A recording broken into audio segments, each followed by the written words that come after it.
Terus, saudara berapa jauh jaraknya waktu itu dari tempat pembakarannya itu? Sekitar 5 meter lah yang mulia. 5 meter. Ya. Sempat nggak perhatikan apa yang dibakar itu, jenisnya? Kalau 5 meter kan antara saya dengan media sana nggak lebih. Bisa nggak perhatikan apa yang dibakar waktu itu? Ya semua barang bukti aja yang mulia, karena bentuknya sama gitu yang mulia. Baik. Apakah saksi tahu berapa banyak yang dimusnahkan waktu itu? Menurut keterangan rilis 35 kilo yang mulia. 35 kilo.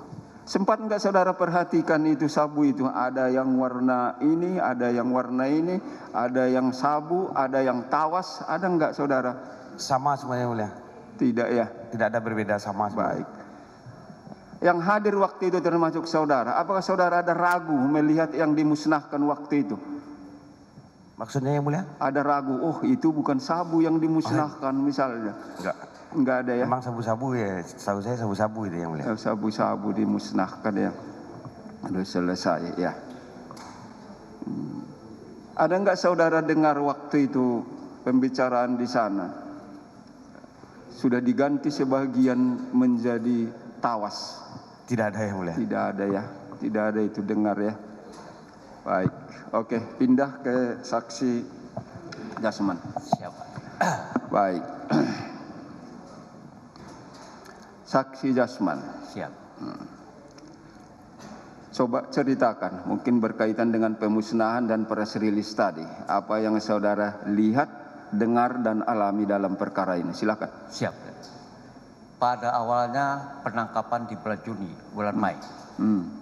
Kemudian 2 hari setelah itu saya dipanggil oleh Kasat Narkoba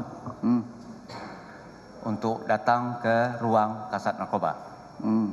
Di sana saya lihat sudah ada berkumpul Polres dan anggota-anggota lain, termasuk kasat-kasat yang lain. Sedang Kapolres memberikan arahan tentang penangkapan sabu ini.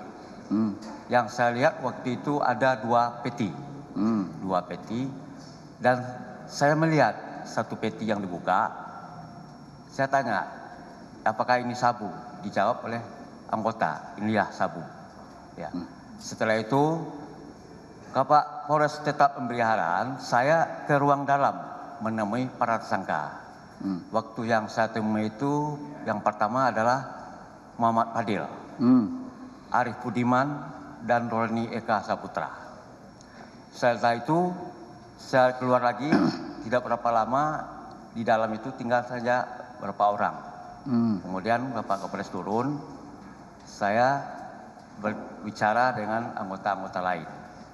Berbincang saya, barang ini dari mana, siapa yang dulu yang menangkap, kemudian siapa yang pertama kali yang ditangkap.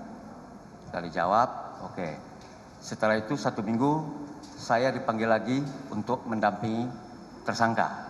Cuma 3 orang. Setelah itu, saya tidak ada dipanggil lagi. Ya. Setelah kemudian, saya mendapat undangan tentang pemusnahan barang bukti. Undangan jam 9, saya hadir jam 9:15. Saya lihat dari luar, itu sudah ada di atas meja 2 tumpukan, kiri dan kanan.